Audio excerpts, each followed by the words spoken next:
Good evening and welcome to the Planning Commission of the City of Moreno Valley. I now call this meeting to order on April 23rd, 2020 at 7:06 p.m. May we have the roll call, please? Commissioner Brugueras.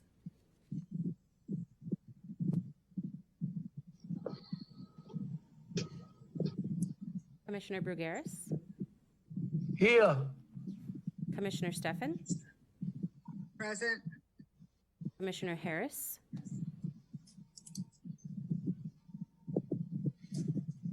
Commissioner Harris.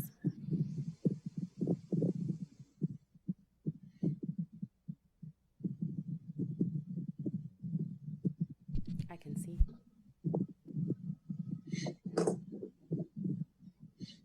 Commissioner Harris.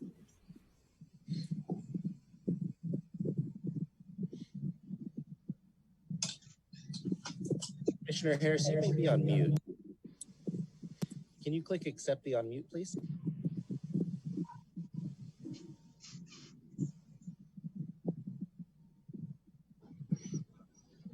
Commissioner Harris, is the audio turned down on your device or perhaps the switch is depressed? I was able to hear you earlier. Can you try to report in? Can you hear me?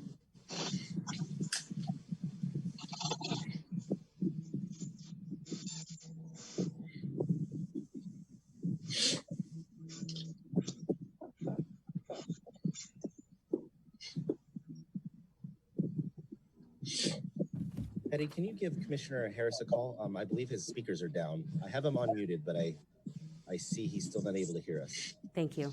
Commissioner DeJournette. Here. Commissioner Sims. Here. Vice Chairperson Baker. Here. Chairperson Corsick. Present.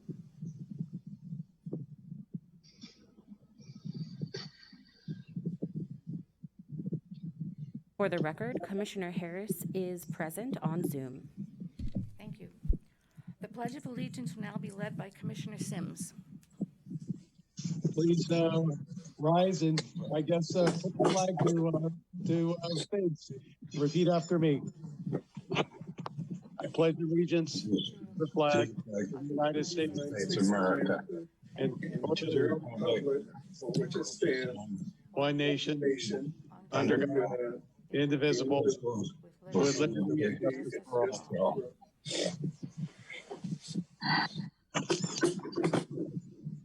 We're now going to move to the approval of the agenda. We do have a request from the applicant on item number 5 to remove this from the agenda, so this should be considered part of the motion. Do we have a motion?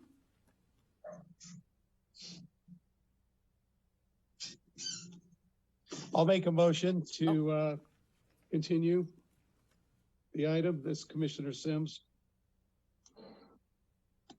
Actually, it's to remove Commissioner Sims, not to do anything. He just asked for it to be removed. Okay, then I amend that to remove the item. I'm not muted.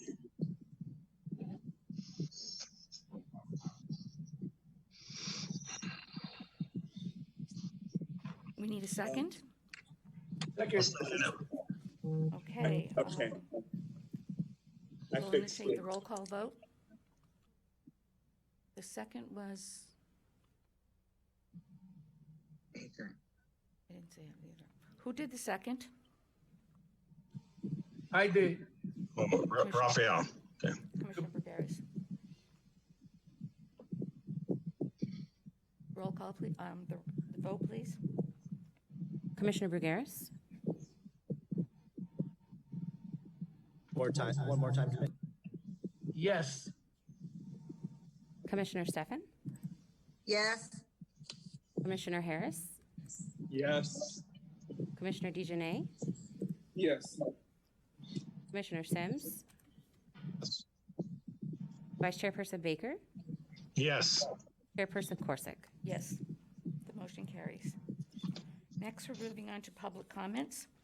If you do not wish to make public comments, please be aware that if you are attending this meeting through Zoom, the Zoom platform, you will be displayed as a speaker.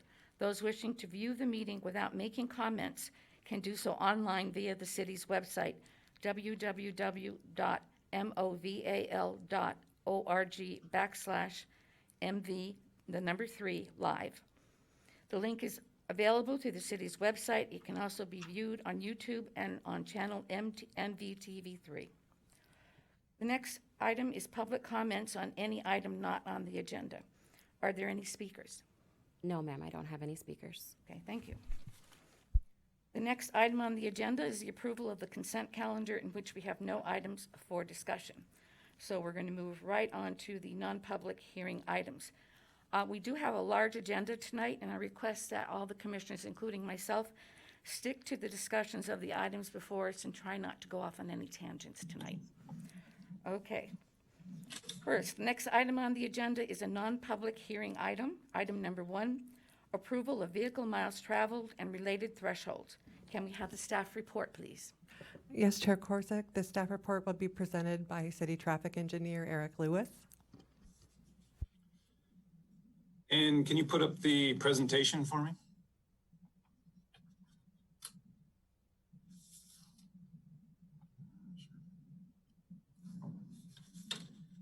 Okay.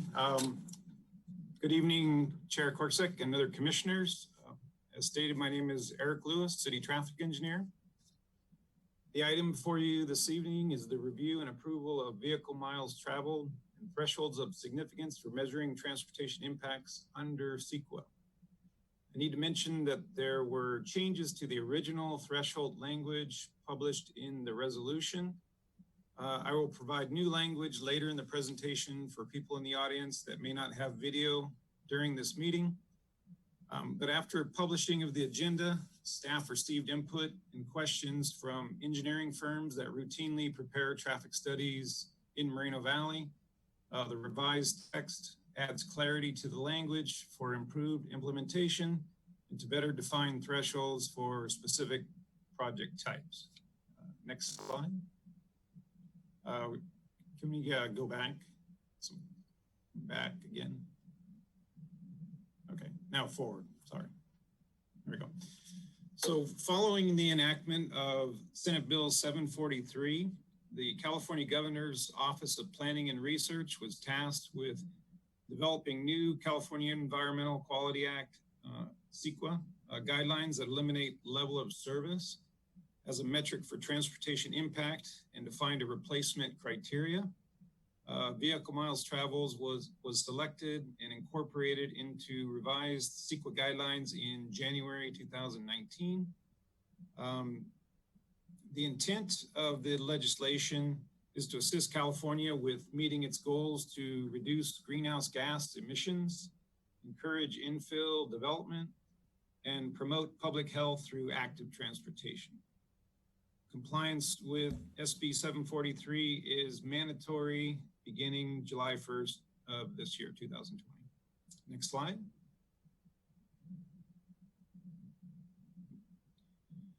So historically, vehicle delay and congestion were the metrics used when evaluating transportation impacts with new development. Level of service focuses on the impact to the driver, where vehicle miles travel studies the impacts of driving. Next slide. So to implement SB 743, the city needs to determine appropriate VMT methodologies, thresholds, and feasible mitigation measures. Since VMT is a new methodology to analyze transportation impacts, there's a need to develop appropriate guidance for projects subject to environmental review. The guidance ensures projects subject to review by the city use the same data, approaches, and analytical tools. Next slide.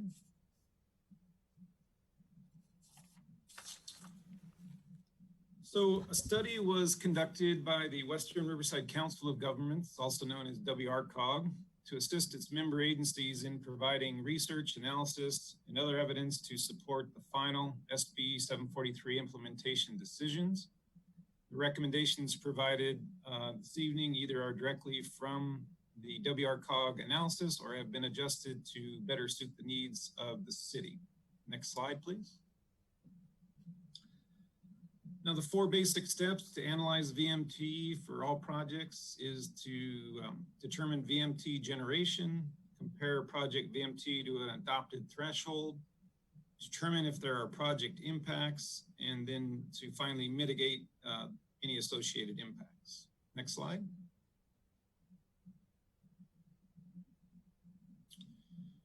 So as mentioned previously, the revised recommended thresholds of significance are as follows. This language replaces the text included in attachment A to the resolution in its entirety. So a project would have a significant VMT impact if in the existing plus project scenario, it's net VMT per capita for residential projects or per employee for office and industrial projects exceeds the average VMT for Moreno Valley. For all other uses, a net increase in VMT would be considered a significant impact. If a project is consistent with the regional RTP SCS, then the cumulative impact shall be considered less than significant, subject to consideration of other substantial evidence. If it is not consistent with the RTP SCS, then it would have a significant VMT impact if for residential projects, its net VMT per capita exceeds the average VMT per capita for Moreno Valley in the RTP SCS horizon year. For office and industrial projects, its net VMT per employee exceeds the average VMT per employee for Moreno Valley in the RTP SCS horizon year. For all other land development project types, a net increase in VMT in the RTP SCS horizon year would be considered a significant impact. And that's an RTP is Regional Transportation Plan, and SCS is a sustainable community strategy. Next slide.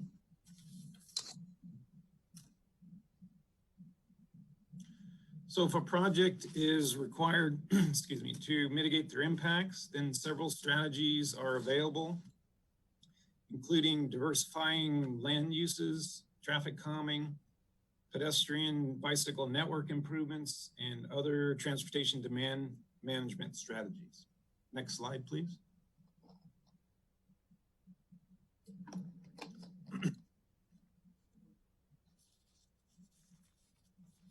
So the next steps, assuming your approval tonight, would be to agendize the item for the May 19th City Council meeting.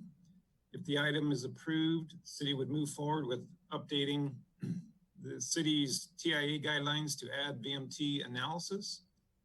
Final implementation of SB 743 would be effective July 1st, 2020. Next slide.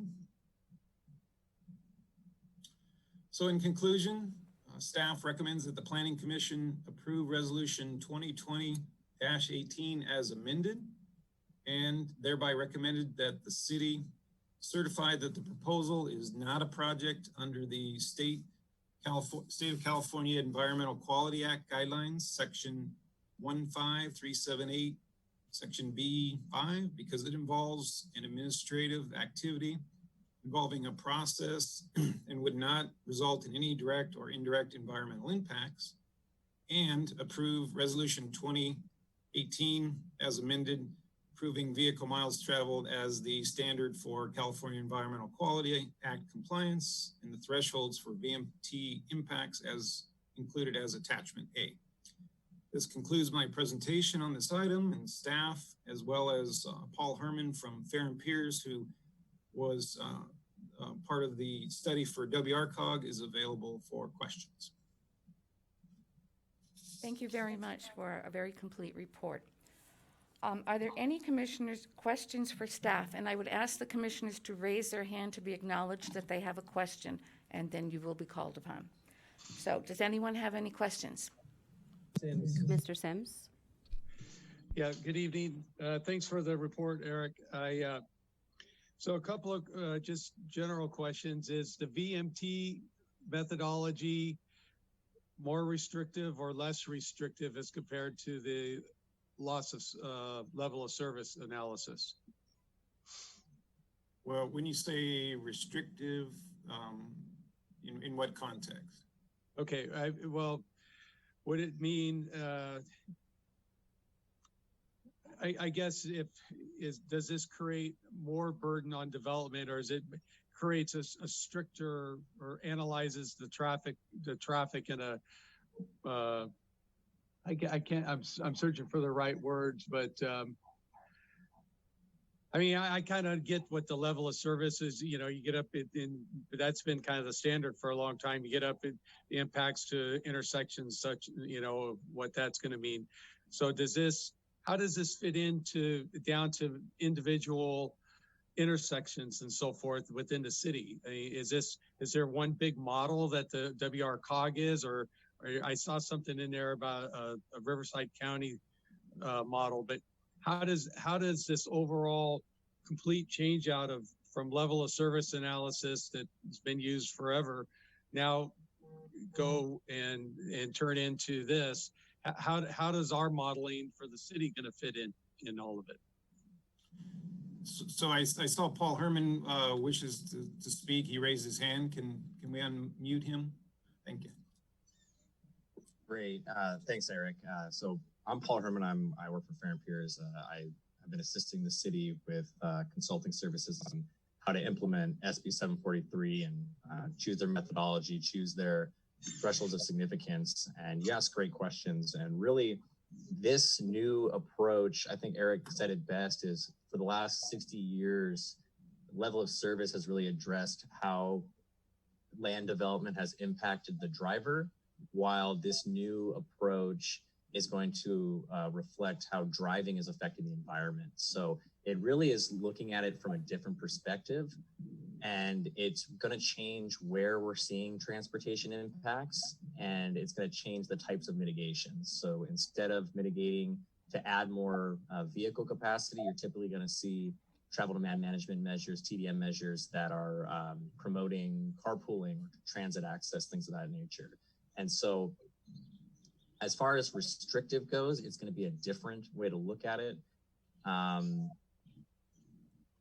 Restrictive is not the best way to put it, but it will change where you see impacts, because typically you'd see impacts closer to more congested areas and less impacts in kind of your hilly area of Moreno Valley where there's less development. And it's going to kind of switch now, because this type of legislation is really trying to promote higher density and infill development and prevent urban sprawl is probably the best way to look at it.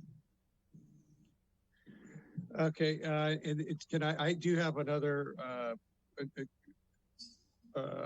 couple of questions, if I could be indulged. Okay, please. So, you know, I'm not going to get into the mitigation because I don't. Anyhow, I like wider roads and things like that. But anyhow, I don't always agree with strategies that promote carpooling and things like that, because that's a fundamental policy that people don't necessarily want to agree to do that. So late adopters of that kind of policy will get more congestion if that's the path that's going, rather than I want a wider intersection or so. But that's policy. So the state's already gone this way, so we have to adopt it. But the more fundamental question I have is how does this translate into how our current traffic mitigation fees are set up on our local level, where we're making a wholesale change in how we analyze projects? Do we have the fee structure to support that? Yeah, so I'll take that question. So the level of service is replaced in CEQA, but we're going to continue to maintain it at the city level. And so the fees that are in place currently will remain in place and still be, the developers would still be subjected to those fees to pay for transportation improvements. But do we anticipate that the new VMT analysis will create the need for additional impact fees or not? I mean, for instance, I'm gonna go to a negative net standpoint. Let's say the VMT analysis creates 25% more requirements, you know, hard improvements or whatnot for the city in master plan, you know, for that we have to collect traffic mitigation fees for. And if we don't have fees in place, I mean, is there going to be an analysis at the Public Works or Traffic Department to reassess, to assess that our fee structure is correct? Right now, there's no new fees proposed. The mitigations would be on the developers if they were subject to them to come up with their own mitigation strategies. So as of right now, there's no fees, but there has been talk about doing a regional type of mitigation banking if that was really necessary, but that's hasn't been formulated yet. Okay, thank you. Are there any more questions? Oh, no more questions. Okay, do we have any public comments? No. Okay, moving along. Then if there are no public comments, we'll move on to deliberations. Well, this is Commissioner Sims. I don't know if I understand this, so it's, but at the end of the day, it sounds like it's another mandated, it's a mandated policy that we have to, that the city has to adopt based on whatever the Senate bill or whatnot. So, sounds like we have to go with the flow.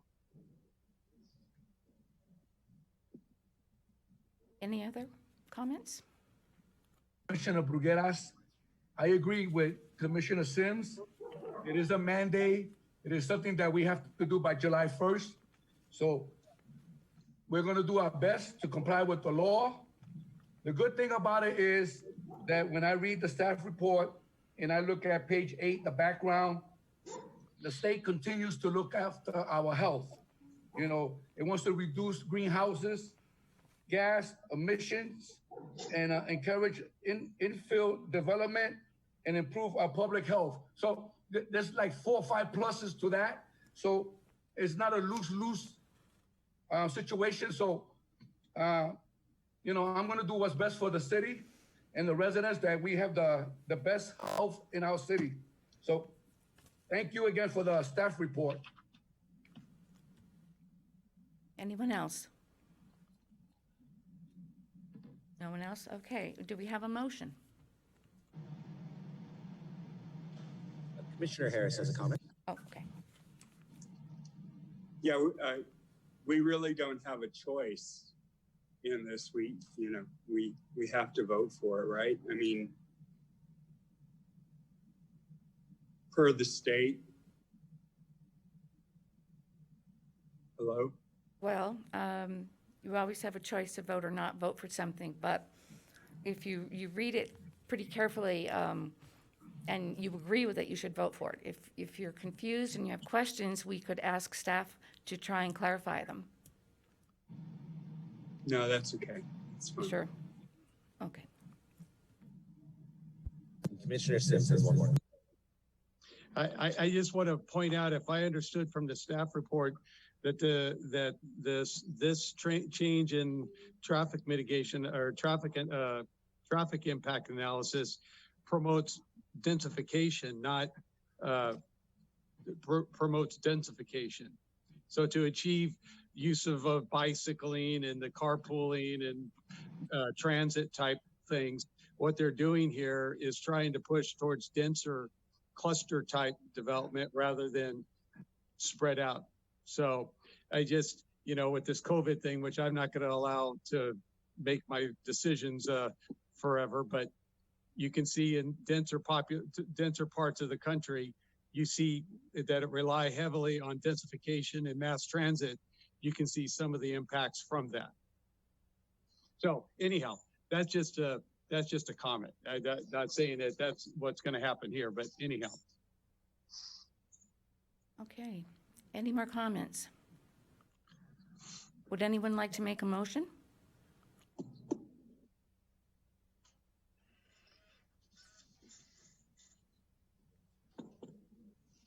Okay, then I guess I'll make a motion. I believe Commissioner Brugueras is trying to speak. Oh, okay. Okay. Be it further resolved that the planning commission by here approves resolution 2020-18 and recommends that the city council certifies 1537A B5 approved 2020-18. Okay, do we have a second? Please raise your hand if you're going to do a second. No one's seconding? Commissioner Stefan? Commissioner Stefan has her hand up. I'll second it. Okay, Commissioner Stefan has seconded. Shall we call for the vote? Commissioner Brugaris? Yes. Commissioner Stefan? Yes. Commissioner Harris? Yes. Commissioner DeJournette? Yes. Commissioner Sims? Yes. Vice Chairperson Baker? Yes. Chairperson Corsick? Yes. So it appears to be unanimous and the motion is carried. Moving on to the next item on the agenda, we're going into the public hearing items. Item number 1 is a continuance of conditional use permit PEN 19-0020 for Downtown Connect. Can we have the staff report? Chair Corsick, the applicant has requested a continuance on this item. As a result, staff recommends continuance per the staff report. Thank you. Are there any questions from the commissioners? Raise your hand if you have one. Okay, then moving along, do we have a motion? If I could clarify, the continuance would be to the May 14th, 14th. 2020 meeting. Thank you. Okay, May 14th. Okay, do we have a motion from anyone? Commissioner Motion to Brugaris? continue it, May 14th. And do we have I'll a second? second that. Okay, Commissioner Baker seconded. Let's have a vote. Commissioner Brugaris? Yes. Commissioner Stefan? Yes. Commissioner Harris? Yes. Commissioner DeJournette? Yes. Commissioner Sims? Yes. Vice Chairperson Baker? Yes. Chairperson Corsick? Yes, motion's carried. Moving on to item number 2, Kaiser Permanente Moreno Valley Medical Center Campus Project. Can we please have the staff report? This item will be presented by Associate Planner Julia Descoto.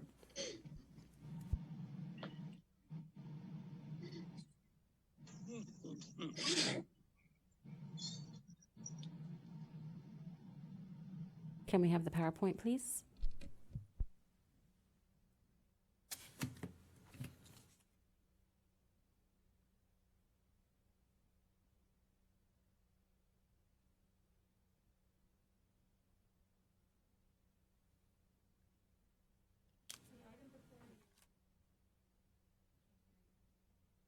Good evening, Planning Commissioners. The item before you is a master site plan, PEN 18-228, a diagnostic and treatment center, PEN 18-0229, and an energy center, PEN 18-0230.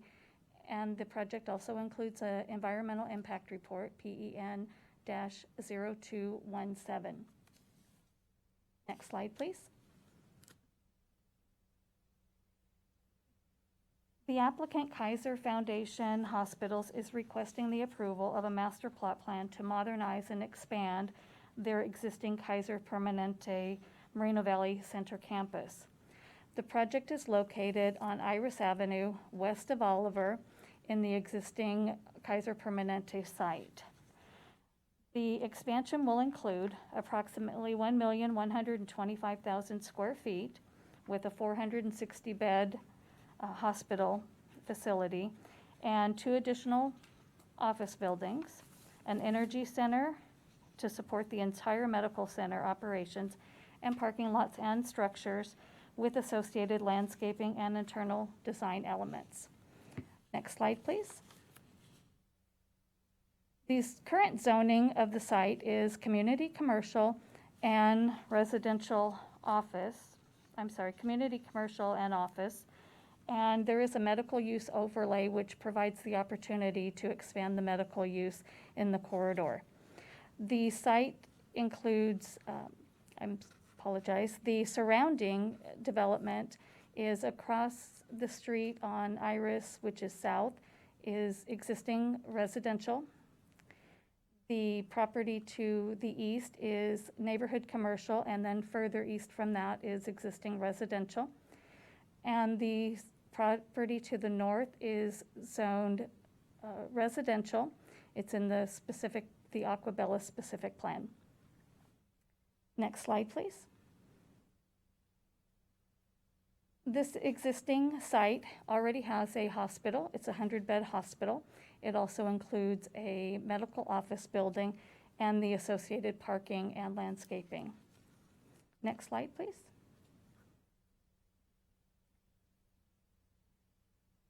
Okay, the master plan at build out again has 1,125,000 square feet. It'll have the 450-bed hospital and the additional support buildings with several medical office buildings and all the associated parking. The parking structures will be multi-level parking structures as well. Next slide, please. So phase one is the Diagnostic and Treatment Center. It's about 95,000 square feet, and it will be to the east of the existing hospital. And the Diagnostic and Treatment Center is a part of the hospital where people would generally be already admitted to the hospital or already having treatment there and go to that facility. So it doesn't necessarily increase the parking because the patients are already on site. Next slide, please.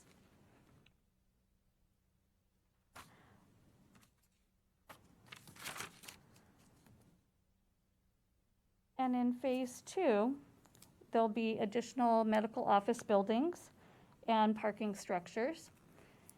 And next slide, please. And then when you get into phase three, you have all the medical office buildings.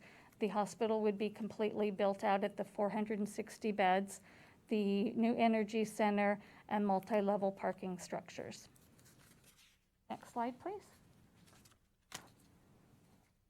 So this shows you a little bit of the site with the landscaping to show you how they intend to screen the site as much as possible and also incorporate areas and walking areas and make it visually appealing. Next slide, please. These are the proposed elevations for the two buildings that are on Iris. Both of the buildings have multiple building materials to make them interesting, and along with the landscaping. And there'll be a corridor right down the middle for the entrance to the hospital. Next slide, please. This is a view from the east side looking west. It shows the expansion of the hospital and also shows the parking structures and the screening that has been added to the parking structures to have a little bit of visual relief and make it less look like a traditional parking structure. Next slide, please. And this is the view looking from west to east. Next slide, please. There was an environmental impact report done. We have mitigation measures included in the project. We have two significant and unavoidable impacts. Air quality for exceedance of the NOx primarily due to the mobile source emissions and the energy use at the energy center. And the transportation would be at selected intersections upon build out. We also included effects, findings, and statement of overriding considerations based on the benefits that the project would provide to the community and the city. Next slide, please. We have added 3 conditions of approval, one for each project. And the condition of approval, I'll read it for you. This is from the Public Works Department. Condition of approval number 156 for PEN 18-0228.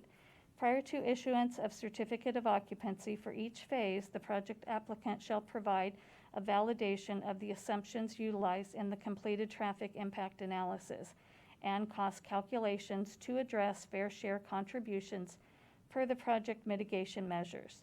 The traffic impact analysis validation and cost calculation shall be reviewed and approved by the city to the satisfaction of the city engineer. All identified fair share contributions and mitigation measures for each updated traffic impact analysis shall be made by the project applicant to the satisfaction of the city engineer. This condition of approval is the same for each application presented to you tonight for Pen 18-0229. It's condition of approval number 128, and Pen 18-0230, condition of approval number 121. During the review process, next slide, please. During the review process, we received a few comments on the project. All of them were favorable, and they were included in your packet. And at this time, staff recommends that the Planning Commission approve resolution number 2020-07 and thereby certify the final environmental impact report for the Kaiser Permanente Moreno Valley Medical Center Campus Master Plan project on file with the Community Development Department, adopt the mitigation and monitoring and reporting program, adopt the fact-finding and statement of overriding considerations, and approve resolution 2020-05 and thereby approve Pen 18-0228, 0229, 0230, the plot plans with the conditions of approval A as attached in Exhibit A, B, and C, and as amended tonight by the memo. This concludes staff's presentation, and at this time, we're available to answer any questions for you. We also have Kaiser Permanente ready to answer any questions for you with any of their environmental consultants, as well as a short presentation from them as well. Okay, great. Thank you very much. Are there any questions from the commissioners for the staff at this time? Please raise your hand. Commissioner DeJournette. Yes, I had a question, and this is probably just a procedural thing. On page 66 and involving schools under Ed Code 17620. And I think that's something that allows a school to levy fees for the impact to the schools.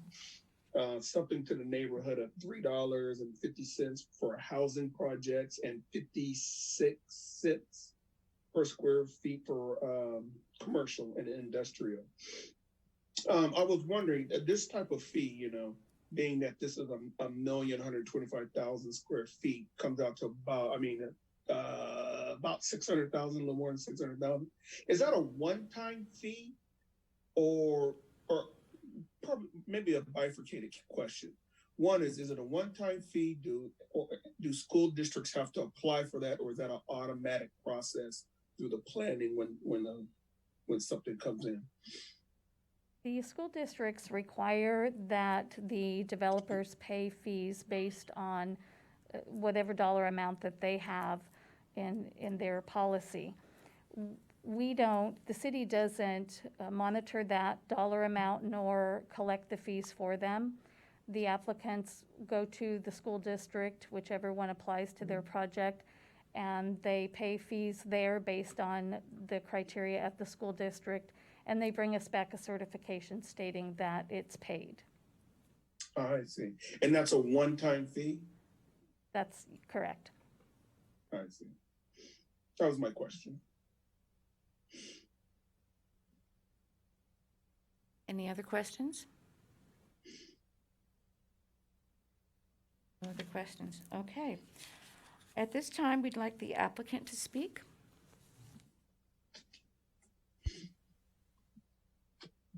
Do we have the applicant online?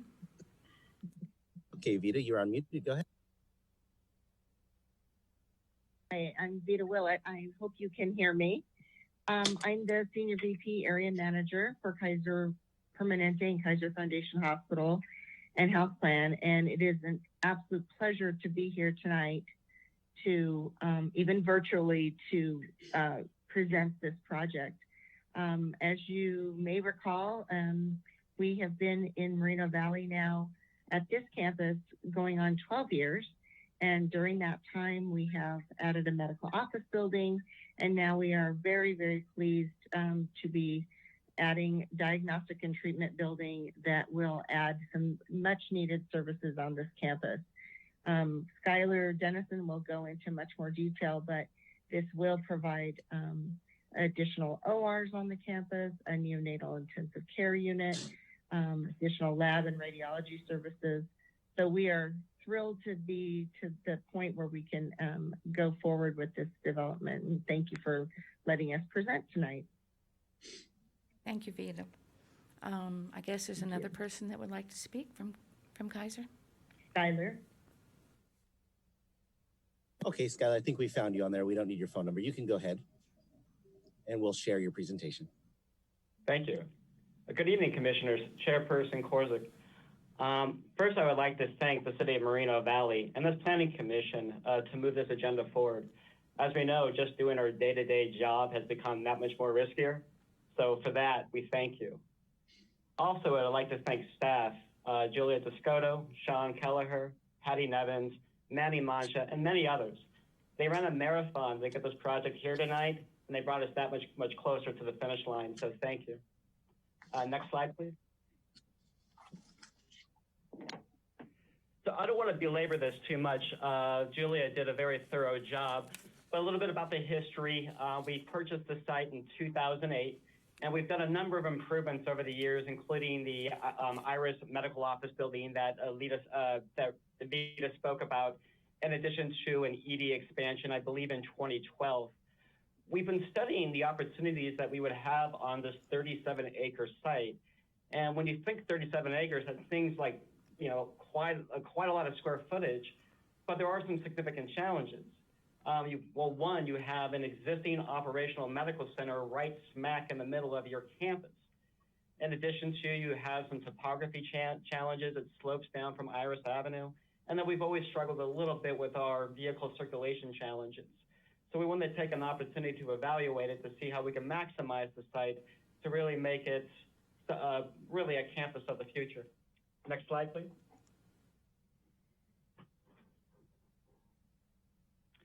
So what you have and what was shared by Julia is a 1.2 million square foot vision of the campus. And that 1.2 million excludes the parking structures. What we've envisioned is 3 phases with an eventual replacement of a hospital with 460 beds. This vision, as studied in the environmental document, is over a period of 20 years. What we would like to do is not only provide those additional beds, but expand outpatient medical office and provide surface structured parking with improved on-site circulation. Our overall objectives include improve and expand functionality, improve hospital infrastructure, and put critical services closer to the community that we serve, at the same time relieving the medical centers, including the Kaiser Permanente Riverside Medical Center. At completion, total build out of the site, we anticipate 4,000 new jobs. That would be on top of the 750 that are currently operate at this campus. Next slide, please. What you have before you is the phase 1. This is a diagnosis and treatment expansion from the hospital, roughly about 90,000 square feet. Includes natal intensive care unit, 6 beds, recovery rooms, imaging and radiology, and clinical lab space. A big portion of this will be to address existing inefficiencies and improve functionality. The phase 1 is really critical for all future phases, as it includes the central plant. We have the existing central plant that's becoming close to end of life. So this is an opportunity to bring in a new central plant that will really provide the capacity for the future build out of this campus. Next slide, please. The phase 2, this would include roughly about 212 beds is what we envision, a small expansion to the energy center, roughly about 8,000 square feet, and then some additional medical office and additional parking. This is when you will actually see the 2 parking structures that are being proposed to come on site. We typically park our campuses roughly about 5 to 1. And a big driver of this is to really support parking during those peak shift changes, in addition to improve on-site circulation and queuing. So really that we can quickly navigate our members and staff to those critical services in combination with highly visible on-site wayfinding signage. Again, I want to emphasize the parking structure siting is really driven by these existing facilities in the hospitals. So we're kind of really limited where we can place them. So that was part of the driver. One thing I would like to note is that this project will construct and fund street improvements, including a payment to the Riverside County Transportation Uniform Mitigation Fee, in total of roughly $4.1 million towards the pump fee. Next slide, please. And of course, at build out, 460 beds, 1.2 million square feet with a total of roughly about 2,600 parking spaces. We'll be maximizing what we could do on campus and overall capacity and those on-site circulation improvements that I mentioned previously. Next slide, please. On the top of the screen, you will see a rendering from Iris Avenue looking northwest at campus at build out. And at the bottom that you would have the phase one. Again, adding a lot of landscaping, a lot of evergreens to soften up the massing that you have on the campus. If you have any specific questions about design after the completion of my presentation, our principal architect, Tom Chesham of Co-Architects, is available to respond to any questions that you have. Next slide, please. This is another shot of our primary member entrance. This is the same one that was shared with you by Julia. We had a number of community meetings. This would include actually with the HOAs, Via del Lago, the Merino Valley Ranch Association, in addition to the Chamber of Commerce Business Association. And we also had a community meeting on November 6th of 2019 at the Landmark Middle School, in which we notified all property owners within a 1,000-foot radius of the medical center site. And this is probably the rendering that elicited the most response. They love the fact that this would be an opportunity to actually have a strong public entrance from Iris. Because of that slope, this is really an opportunity to brand it, to really activate those pedestrian pathways along that Iris corridor. Next slide, please. For the parking structure, we are incorporating perforated metal screens that will include a graphic. These are graphics that are etched in. They might be wildflowers or some other motif that resonates with the area and the community. In addition, these metal screens will screen cars and the internal lighting that will screen internal lighting. But the screens are perforated, so will also provide natural ventilation and light. The parking structures, they may include solar. So this is something that we're examining for future phases. Next slide, please. Something I want to note here is that we are very cognizant that the property abuts a residentially zoned property to the north and to the west. So there was a lot of thought about, how we can actually soften our massing. So Kaiser has elected to provide, really robust landscape strips along these edges, including the hedge and evergreen trees, and to be a consistent visual barrier between the planned future parking structures and the adjacently residentially zoned property. Next slide, please. Just another rendering that we have this would be from the north looking south. The top that you have there is at build out, and the bottom is the phase one with the energy center. What I want to emphasize here is that we'll be including a 6-foot tall masonry wall, perimeter wall. There will be some perimeter wall with a cap. Also, something I want to emphasize as well is that the parking structures have a substantial setback from property line, greater than 60 feet. And when we go into phase two planning, there might be some additional opportunities to set those back as well. Next slide, please. In summary, this is all about access and the future of healthcare. We hope that tonight's request clearly demonstrates that we are committed to serving this community. Further, This master plan will give us the flexibility to ramp up and quickly pivot as needed by improving existing inefficiencies within the hospital and expand services, in addition to construct and fund critical offsite road improvements, including payment of pump fees. Improve infrastructure, including a new central plant that will accommodate future growth. Bring construction and permanent jobs to the community, working and living in the community that they serve. And improve on-site circulation and parking to get our members and staff where they need to, quickly and safely. And finally, keep and expand services in Moreno Valley. This concludes my presentation. I'm happy to take any questions that you have. We have a whole host of Kaiser Permanente folks here. We have our technical experts, so happy to take your questions. Thank you. Thank you very much. Are there any commissioners' questions of the applicants? First, we have Commissioner Harris, and then Commissioner Stefan, and then Commissioner Brugueras. Thank you. My first question is to Skylar, and I'm just wondering, this project, it's going to be done in 3 phases over 20 years.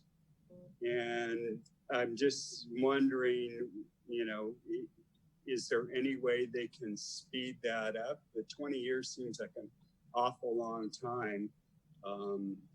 They built the Empire State Building in 1 year and 45 days. And that was back in the, I believe, the 40s.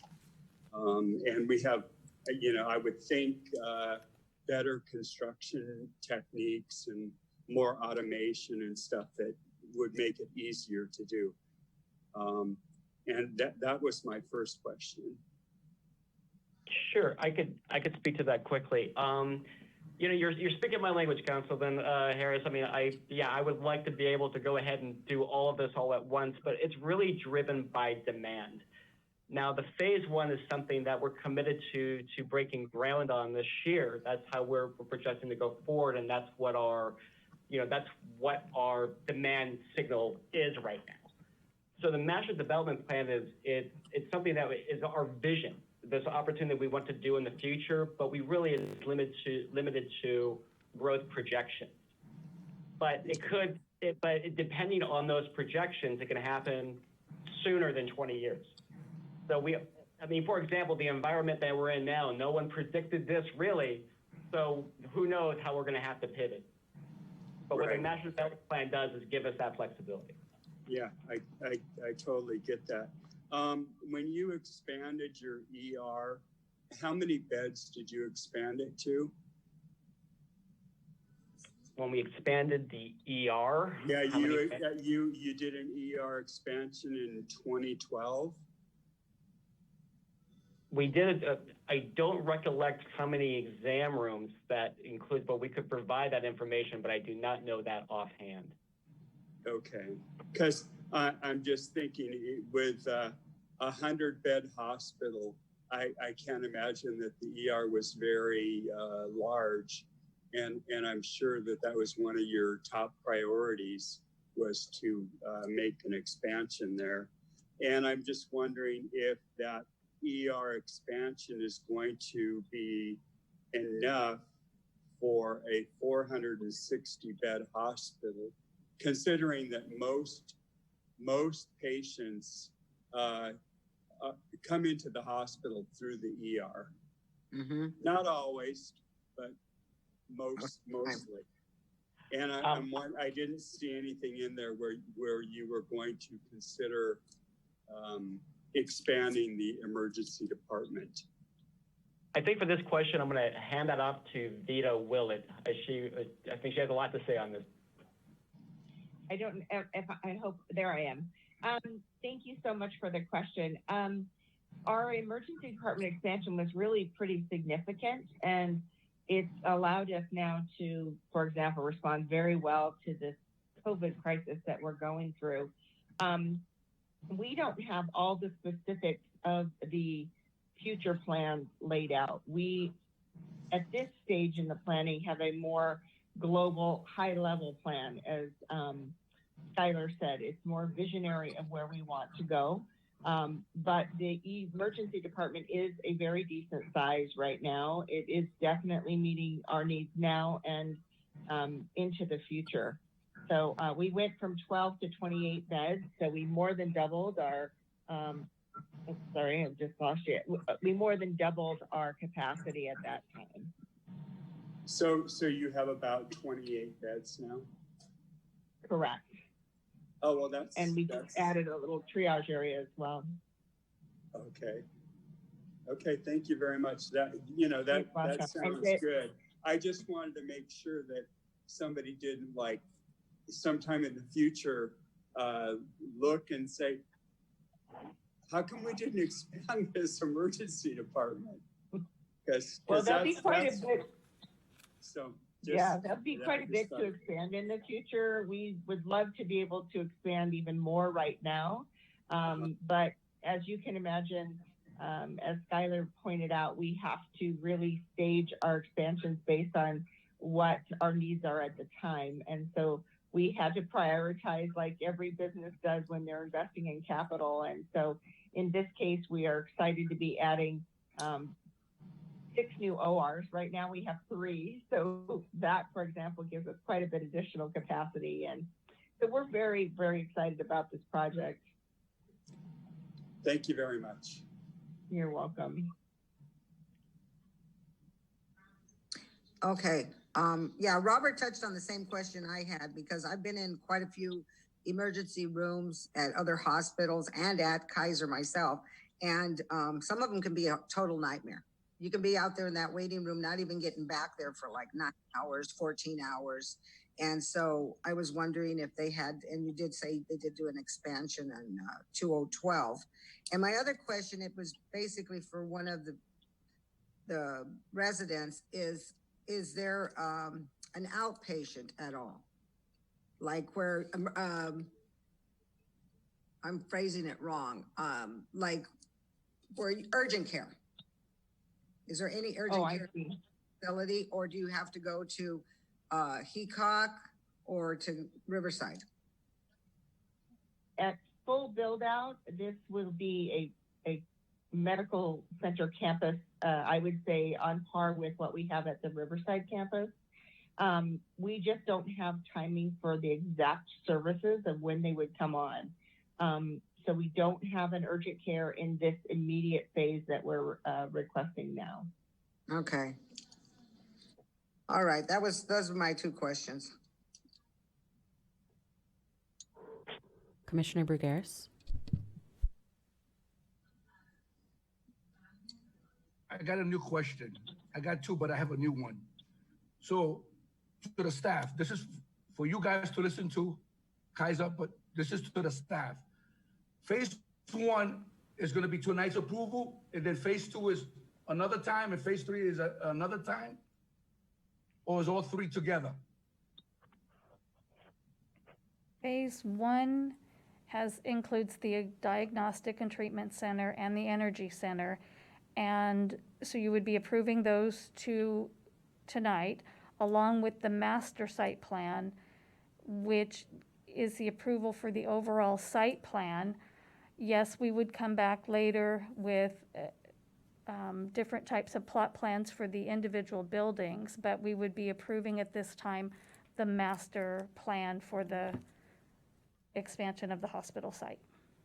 Great, thank you. Okay, now back to Kaiser. Because I read the 6 letters that were given to me from the residents that attended your meeting, and each one was glad that you're coming to our city, and they're happy to see the hospital expansion get built. But they drew questions on the emails, and they made me do homework again, and they made me go back to the 200 and something pages to look for urgent care. Listening to the commissioner, you can come back in one of the other 2 phases and add urgent care, yes or no? Correct. Yes. Yes. Okay, so that's good. And the one that we're having today that we all know that we're living through it is the coronavirus. Are we preparing, is Kaiser preparing to build a department in the future to, to help the patient might be affected, maybe next year, because again, the way we're learning from this virus, it sounds like a flu.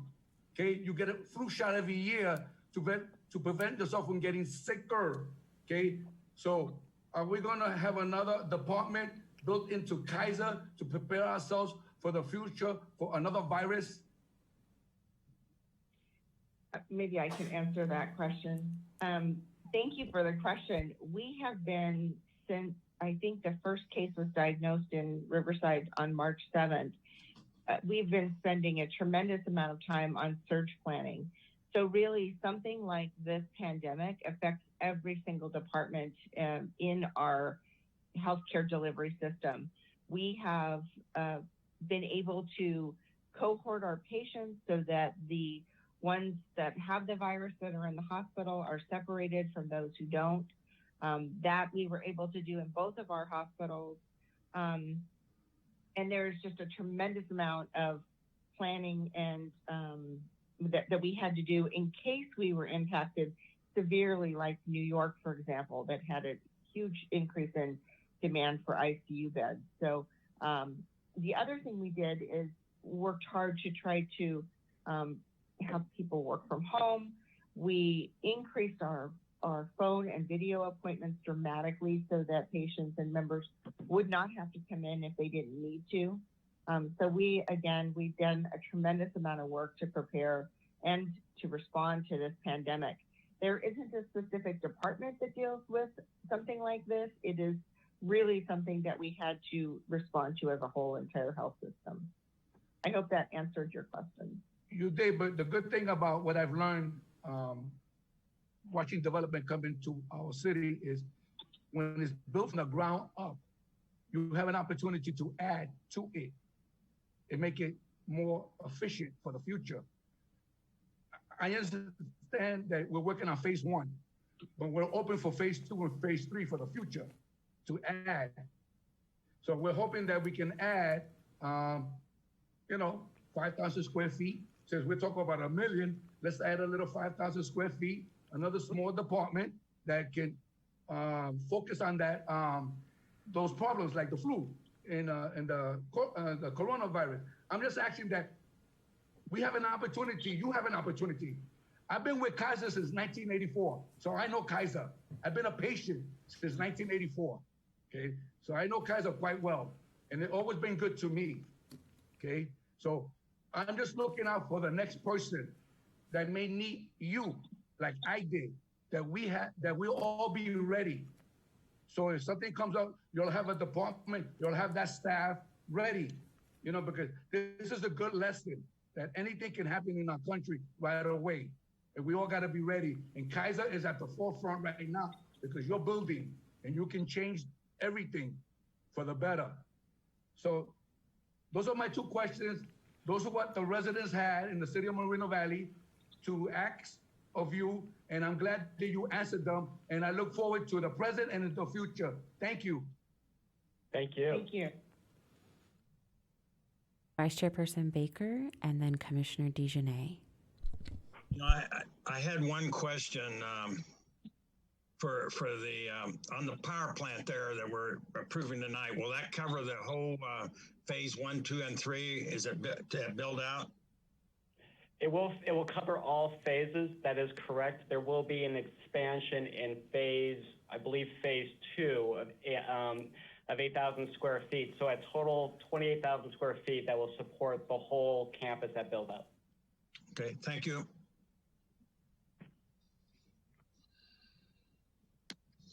Next. Okay, I noticed that we do have it in 3 phases, phase 1, 2, and 3. My question is, the first question is phase 2 and phase 3 potentially going to take longer to build, or is there more entailed in phase 2 and phase 3 than phase 1? Is there more construction that happens in phase 2 and phase 3 than phase 1? Well, I would say probably it comes with the challenges that you're actually constructing around an operating hospital. So there's significant logistical challenges with phase 2 and phase 3 that you're trying to replace a hospital around an existing operating hospital. But maybe Joe Stasny, he's our project director. He's on this call tonight. Maybe he can expand on that a little bit. So can we bring Joe Stasny into the conversation?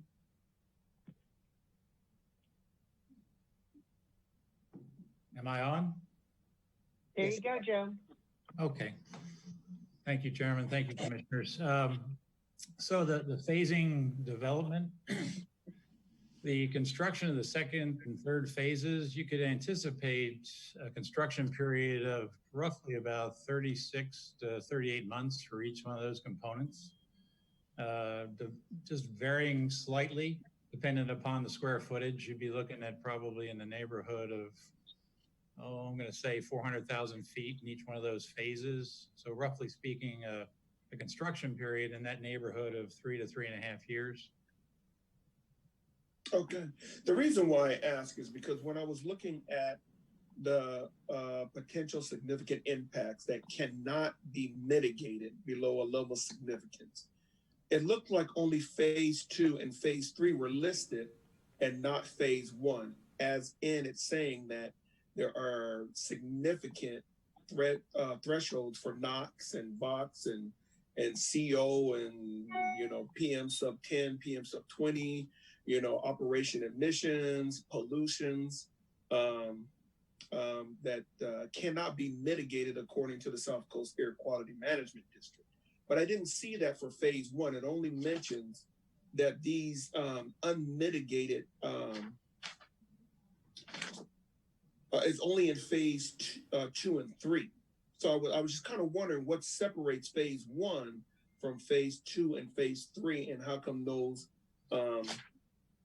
significant impacts aren't in phase 1. And that's why I ask, is there more construction involved? There's more pollutants, there's more, significant thresholds for NOx and that sort of thing in phase 2 and phase 3, but not phase 1. Yeah, I could probably maybe guide this a little bit. It's actually phase 2 and phase 3 is more going to be driven operationally, because you're going to have really more intense, this is where we have more people coming to the campus, more staff on campus.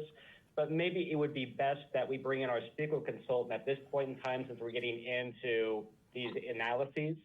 So I want to hand this off to Dudek. This would be Nicole Cobley, prepared the statement document. Yes, and also I'd also like to have Adam Pohl be available to answer the specific air quality questions. He's our air quality technical specialist and did the analysis and can speak more eloquently, I think, than I can to the question. Thanks, Nicole, and thanks, Commissioner. I think the quick answer to that is really the way we look at it is cumulatively. So when we're looking at impacts, we look at phase 1 in a silo, and then we look at phase 1 and 2 together, and then phase 1, 2, and 3. So when we look at phase 1 by itself, it's not exceeding any threshold. But when we look at phases 1 and 2 together, we have an exceedance. And then when we look at all 3 phases together, we have an exceedance. Because at the build out of the entire master plan, that's the end, and that's the operation of the project. And so we look at all 3 phases together. Oh, well, thank you for that. I just noticed because, like I said, it doesn't mention phase 1 at all. It just looks at phase 2 and 3 together for the significant impacts for air quality, but it doesn't mention phase 1 at all. I was just wondering if phase 1 was just quite different than the other 2. No, I mean, in terms of operation and total emissions, it's not significantly different than the other 2 phases. It's the first phase to begin, and by itself, it does not exceed the significance thresholds. And, I would also like to point out that if we looked at the other phases individually, you know, they would be looked at similarly and would not exceed themselves. But in a cumulative basis, that's why they exceed. Okay, thank you. Are there any other questions? Commissioner Sims, and then Commissioner Baker. I'm sorry, Commissioner Harris.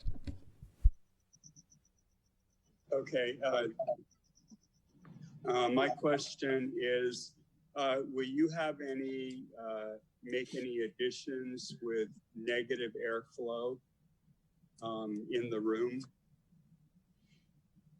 so you can avoid, you know, cross-contamination between one room and the next? I would believe this would be a question for Joe Stasny.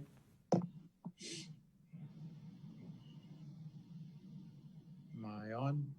Okay. Yes, sir. Go ahead. Oh, okay. Thank you. Commissioner, I'm not sure I understand exactly what you're asking, but you're asking, do we have isolation rooms or rooms with negative pressure throughout the facility? Yes, sir, we do. Off the top of my head, I couldn't give you a quantity there, but there are several of them in the facility itself. It's just that the time we're going through right now, it makes me think that, boy, those rooms are really important.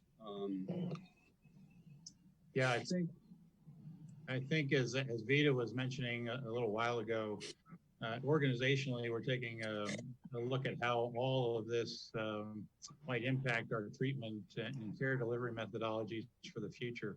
The first phase that we have here for diagnostic and treatment services, which as she mentioned, includes surgery, imaging, and neonatal services with lab as well, gives us a really nice platform to help support that care platform in the future. Thank you very much.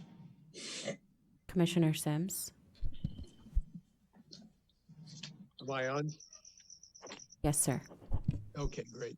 The only question I had was, I mean, I think it's done good. You're, 37 acres sounds like a lot, but looks like you put a lot on there. So good job. And I do believe there is vacant property around the site. I don't know if there was ever consideration to potentially do property acquisition, but that's not a question. What I was concerned about is the view shed from the properties on the south side of Iris that look to the north that now are going to have those parking structures. When you did the 1,000 foot notification, of course, those people were within the 1,000 feet of the property boundary. There was no issues, or did you guys cut elevations across to see what the view shed, if there was any impact? As part of CEQA, some view sheds part of the general plan were examined, and Nicole Koblek could speak more to it about that. But I could speak to the community meetings that we had. We not only did we just send mailers to the communities within 1,000 feet, we actually knocked on doors, introduced ourselves, and brought them over. And of all the comment cards we received, there was zero comment cards that reflected any kind of impact to view sheds. Particularly for views looking towards the north. But as far as a view shed analysis, Nicole Koblek can come away from that as part of the general plan analysis in the CEQA document. That's fine. I mean, I'm okay. It just, I mean, as long as, you know, I understand the view shed analysis per se, but the view shed that's more of a personal thing. And it's personal to the person that they can't see their view anymore. So if there was no complaints, then nothing more has to be said. Thank you. Appreciate that. Thank you. Any other questions? No, ma'am. I do have one question about that parking structure. That's in the phase 2, I believe. And what is the anticipated completion of phase 2? Both the parking structures, the one that runs along along the westernmost property line and the northern property line, are anticipated for phase 2. As far as the timing for phase two, again, things are very fluid. It really is a vision. But what we built into what we analyzed in the CEQA document was roughly, I believe it was 2025 is when phase two would come online. Okay, so in the meantime, I visit your campus quite often with my neighbors. There is a problem now with parking and traffic circulation. So during this process, before you get to that, do you have any considerations on how you can improve your traffic flow now and make it easier for your clients? No, it's a constant struggle to address that. So we're always looking at opportunities to improve circulation. Of course, as prior to construction, we'll do a circulation analysis and make sure that we can accommodate our members and staff at the same time and accommodate construction flow. I don't know if Joe Stas, you have additional information on construction logistics, but to your greater point, it's something that we're always examining and looking to improve. Okay, thank you. I Are there any other questions? I believe that Vida wanted to make a comment. Oh, sure. Oh, I was just going to say that just as everyone is experiencing right now the impact on the economy from this COVID pandemic, we are not exactly sure when phase two will come up.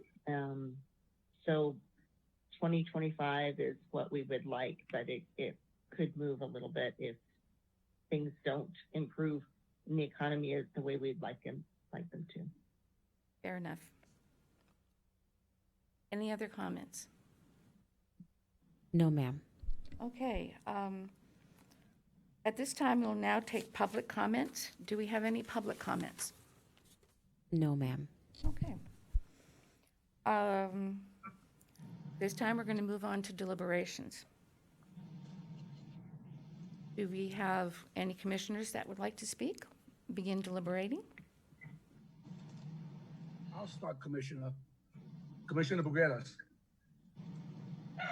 I want to thank the artist for his pictures and the blueprint. It did a wonderful job explaining the future that is going to occur in the city of Moreno Valley. And I'm grateful for that. And the residents are grateful for that. That we have people that can see over the clouds, deep into the future. Hopefully everything goes well. Hopefully our economy will bounce back this year. We only can hope. So I was grateful to go through the pages, all 200 and something of them, my goodness. But I learned a lot. And I learned that at the build out in 2038, we're gonna create 4,000 additional jobs in the city of Moreno Valley. But the best word that I looked at was who may reside in the city. There going to be some of them. I'm hoping there'll be 1,000 that will live in the city of Moreno Valley, because this city is growing the way it always have been, to grow gracefully. And I also thank for the condition of approval, because they taught me a lot about the phases. What is to take 1,125,000 square foot and build something like that? I learned a lot, that you can take 38 acres and you can do wonders with it. I'm grateful for that also. I also look at safety. I go straight to the fire department bureau. That's one of the most important things that I look at all my cases. How are we going to protect the patients, the workers, and the residents that live around the hospital? And I see all the important things that need to be in that building, in all those buildings, especially the sprinkler system. I learned a lot about that alone, that it takes, they have to have a pressure up to 2 hours. Imagine wetting something for 2 hours. That's a lot of pressure of water going into a building. But I'm grateful for the fire department being on top of all these important little things. As little as that little gadget is on the ceiling, does a wonderful thing when an emergency. So I'm grateful for that. I'm also grateful for the 460 extra beds, or the extra 460 beds that are going to be at the build out. You know, again, I'm glad to hear that Kaiser is open in phase 2 and phase 3 for a possibility of urgent care, and maybe, I'm not saying they're going maybe, a small 5,000 square foot, getting ready for another emergency, just like the one we're having today, because we can build it from the ground up. If we put it in the plans like we're doing today, it can be built for tomorrow. So I know that it can be done. So my last and final words to the staff and all the agencies for putting this plan together. Great job and well done. Thank you. Commissioner Sims, followed by Commissioner Harris. I wanted to say I think the project is a great asset for the city. I just was Googling. The city of Riverside has 330,000 population, where we're around 210. And so in 20 years, hopefully we'll be as big or bigger than Riverside, because we have room to grow out here. So I think it's great that Kaiser's thinking ahead and setting the plans. And it's really, it looks like a real first-class operation. So I intend to vote in favor of this. Next. Commissioner Harris.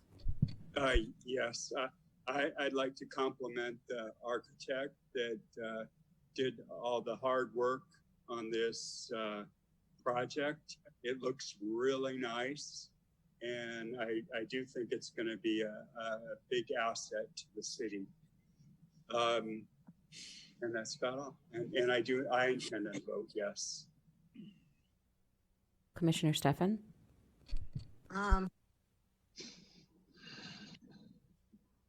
The city, and we have for a long time. A lot of us have to go out of the city. My husband belonged to Kaiser in 205, and we had to go down to Magnolia. Would have been very convenient to be able to go to the hospital there. But I don't see a problem with it. It's very well thought out, and hopefully it gets built a little sooner. And like she said, the demand has to push it. So, but I think the project's it's been sized for too many years.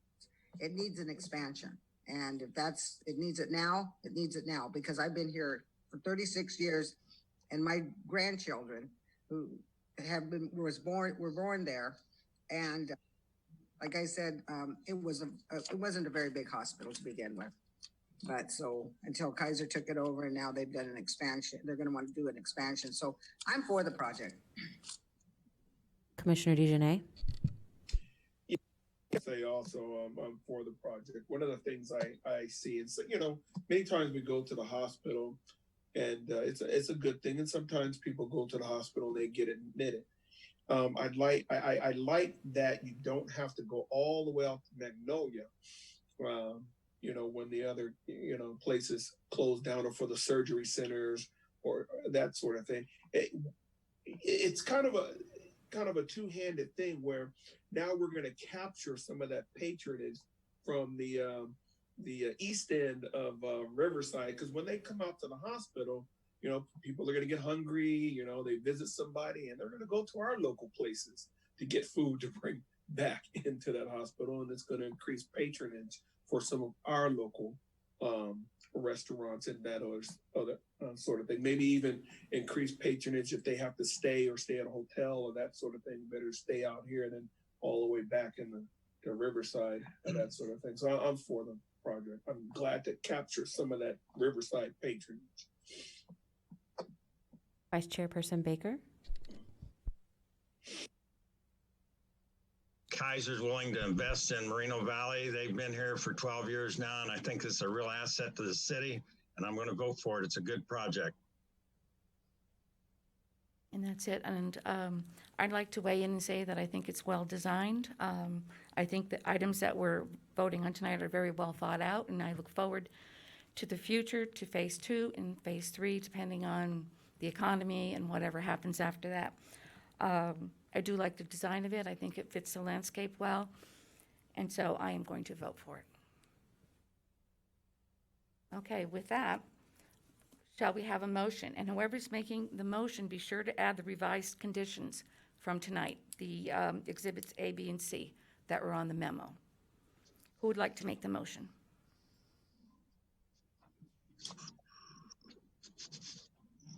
Okay, I'll make a motion that the planning commission approve resolution 2020-07, certifying that the final environmental impact report, PEN 18-2017 for Kaiser Permanente has completed everything they needed for CEQA. Also adopt the mitigating monitoring reporting program for the final environmental impact report. Also adopt the fact finding for the statements for the overriding conditions for the EIR. Also approve PEN 18-0228, PEN 18-0229, PEN 18-0230, and also the attached exhibits A, B, and C. I think that's everything. That's it. As amended. Anyone second I'll me? second that. I do apologize. Oh, sorry. It should be as amended. As amended, okay. As amended. Okay, now we have a second from, Commissioner Baker. okay, from Commissioner Baker. Okay, let's call for the vote. Yeah. Yep. I hear somebody. Mr. Sims? Yeah, I'm not trying to be being picky, but I think aren't we? I know Commissioner DeJohnette said approve all the different actual cases, but I think we need to adopt don't we need to adopt the resolution, approve the resolution number 2020-08? That's probably a question for council. 2020. No, it says 2027 and 2020-08 approving PEN 18, all those PENs. Okay, yeah, good. Yeah, you just did it the long form way instead of just adopting the resolutions that would have accomplished the same task, but either one is fine. Okay. Didn't want to be a little glitch in the giddy up there. Okay, we have a motion from Mr. DeJohnette and a second from Mr. Baker. So with that, we will call for the vote. Commissioner Brugueras? Yes. Commissioner Stefan? Yes. Commissioner Harris? Yes. Commissioner DeJohnette? Yes. Commissioner Sims? Yes. Vice Chairperson Baker? Yes. Chairperson Corsick? Yes. Motion carries unanimously. We look forward to seeing this project in the near future, and good luck with it all. Madam Chair, if I could do a quick wrap up to the project. Oh, that's right. Yeah, this item, the Planning Commission's action tonight is an appealable action. Anybody wishing to appeal would need to do so in writing, directed to the Community Development Director and with the appropriate fee. If an appeal was filed, it would be agendized for City Council consideration. Thank you. Thank you. Okay, now we can move on to item number 3, a conditional use permit for a 7,063 square foot daycare center. May we have the staff report, please? This item will be presented by Associate Planner Jeff Bradshaw.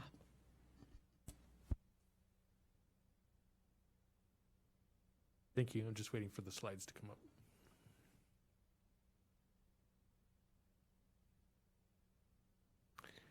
Good evening, Chair Corsick and members of the Planning Commission.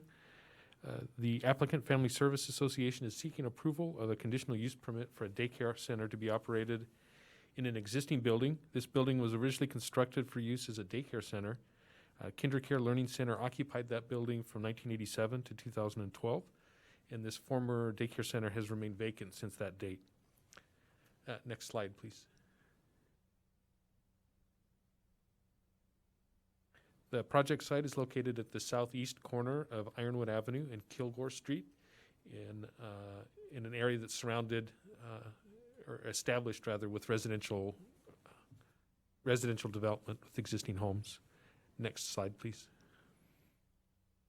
The project site's located within the R5 zoning district, which is a single-family residential zone. As you can see in the zoning exhibit, it's surrounded by like zoning. Daycare as a land use is allowed within all residential zoning districts in the city with the approval of a conditional use permit. Next slide, please. The project site, the proposal in this case is for the occupancy of this existing 7,063 square foot size building. The existing facility would accommodate the applicant's proposal for a daycare operation at this location. The project's been reviewed and found to be consistent with our city standards for development of this type at this location. Next slide, please.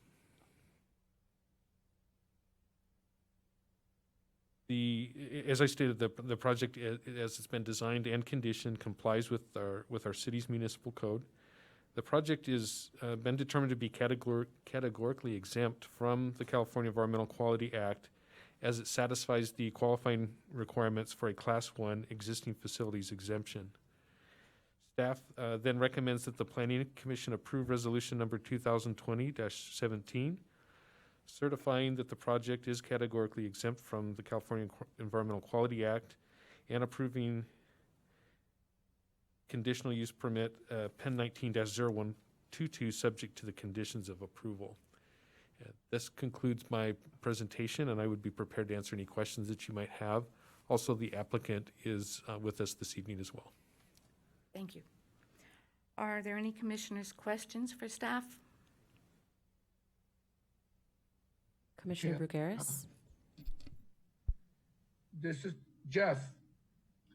I went by the site a few days ago, and I walked around the site, and I headed towards up the street, kept walking, and I realized it's a pretty big lot. It's a big sized lot.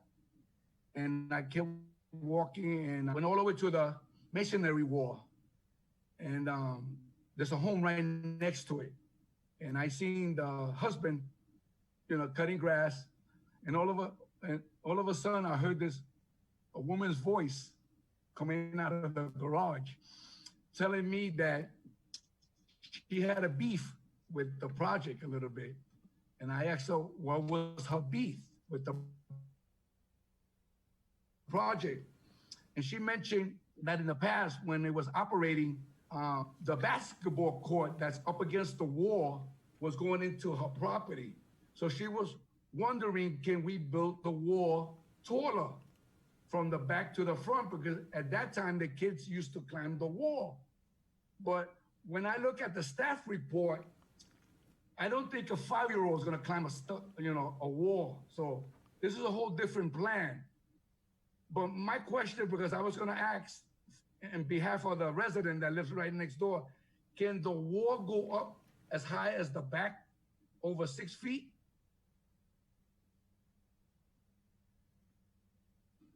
So to separate this land use from the existing home, if there's with an existing 6-foot wall, that would satisfy the requirement of our code. In terms of the layout of the daycare and their outdoor recreational uses, I would defer to the applicant maybe to provide a little bit more information on the intended use of the play areas. The instances where I have seen us add additional height to a wall are typically related to noise attenuation or some other specific concern, and I'm not aware that they're proposing to use that particular area adjacent to the house for the types of uses that you're describing. Because that was her concern. She was concerned about the ball going over the wall and hitting her desk, her glass table, whatever it may be on the other side of the wall. That was her concern. But I'll ask the applicant. I have the question because maybe he's going to take it down. I don't know yet. Because I'm looking at the age from 0 to 5 years old. I can't see a 5-year-old throwing a basketball over the wall. It's just, she's got to be much more luckier that there are smaller kids now than the past 10 years ago when they first opened it. So the law is 6 feet of wall. Yes, if there's a 6-foot wall on that property line, that would satisfy the city's requirements for a property line separation between. Good enough. Thank you, sir. Sure, thank you. Could I just say something? I think when members of the public say things to us, that we should encourage them to call the city staff or to put something in an email so the city staff can follow up on it in a timely manner and know who they're addressing. And why I appreciate what you did, Mr. Bergeris, I think in the future, all of us, we should say, well, we understand your concerns, but can you put it in writing? Can you call the city? Or can you send the email? And that will really help staff address the problems ahead of time. Thank you, Commissioner. I appreciate that. In this case, I hadn't actually heard from anyone in the community in response to our noticing efforts. Any more questions of staff? No, ma'am. Okay, then, at this time, would the applicant like to speak?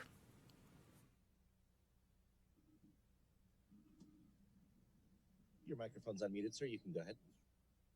This is Charles Brown. I'm the architect. Thank you for taking your time with us this evening to answer the previous question. That basketball court will not be at that. We've removed that completely from our project. When we purchased it, or when the project was purchased, it was purchased under the idea that they could just simply clean it up and move in. But as we got further into the project, we found out that none of the areas met any of the current accessible requirements. And so that we had to completely redesign all the play areas to make them accessible. And that particular area was really almost impossible to access for the small kids. So we did away with it completely. If you have any other questions, I'd like to be able to answer them. Are there any other questions? Vice Chairperson Baker? I had one question. There's an existing swimming pool there, and I didn't see on the plan, but I guess that's going to be eliminated, correct? That's correct, yes. We put a tot lot over the top of that. It's completely gone. Okay, very good. Thank you. Okay, if there aren't any other questions, we will now take public comment. Do we have any public comments? I'm waiting to see on one. Okay.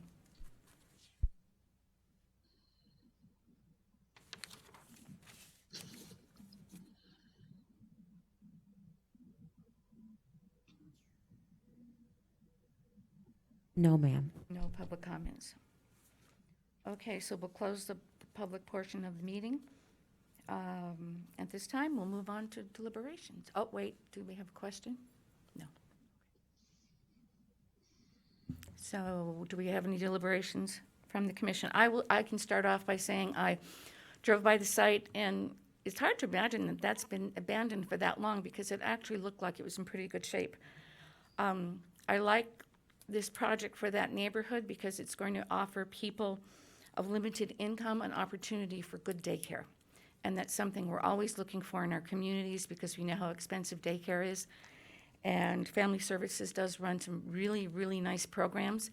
So I think the project itself for that neighborhood is an excellent project, and it certainly will serve the people of the neighborhood.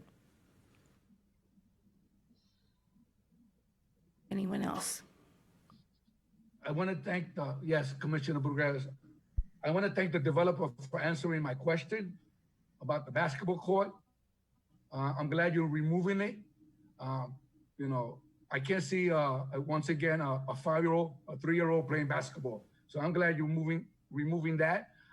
Also, I'm glad that you're removing the pool and making a play area. I'm glad you also are redesigning everything in the back because you have an opportunity to change everything. It's a pretty good sized lot. And like Commissioner Chair Cosos mentioned, it's going to do wonders once again for that community, for that neighborhood. It's going to have life again. When you finish resigning and repainting, taking down that metal fence that that's in front of it, you know, you're gonna bring life to the neighborhood once again, like it used to be 10 years ago when you drove down Ironwood and you saw it being active. So thank you so much for bringing the project, and thank you so much for taking the time and redesigning it to bring the safety of the kids and your employers. Thank you so much. Madam Chair, at this time I do have to address, we do have a individual in our meeting, and I'm not sure what item they wish to speak on. Okay. Can I address them? Yes, you can. I have a Zoom member ending in number 387. If you could hear me, could you please let me know what item number you wish to speak on this evening?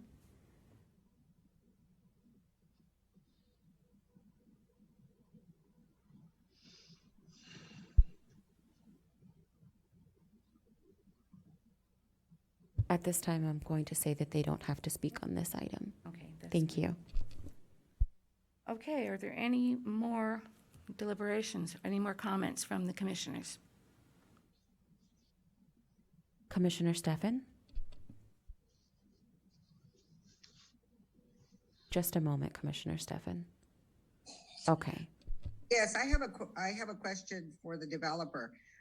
It states here that the services will be open to families who are working or attending school towards a degree, training program leading to a certificate or graduating. So basically, it's not going to be open to the general public.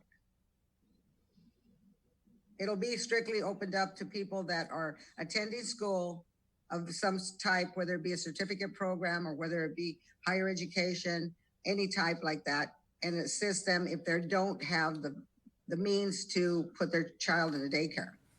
And they qualify under the guidelines of the for low income. Is that how it is? It's not just anyone can put their child there simply because they're low income. Do they have to be attending school?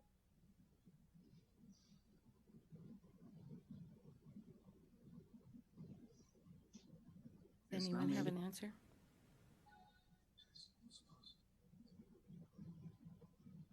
To answer your question, family services does provide for people of low income.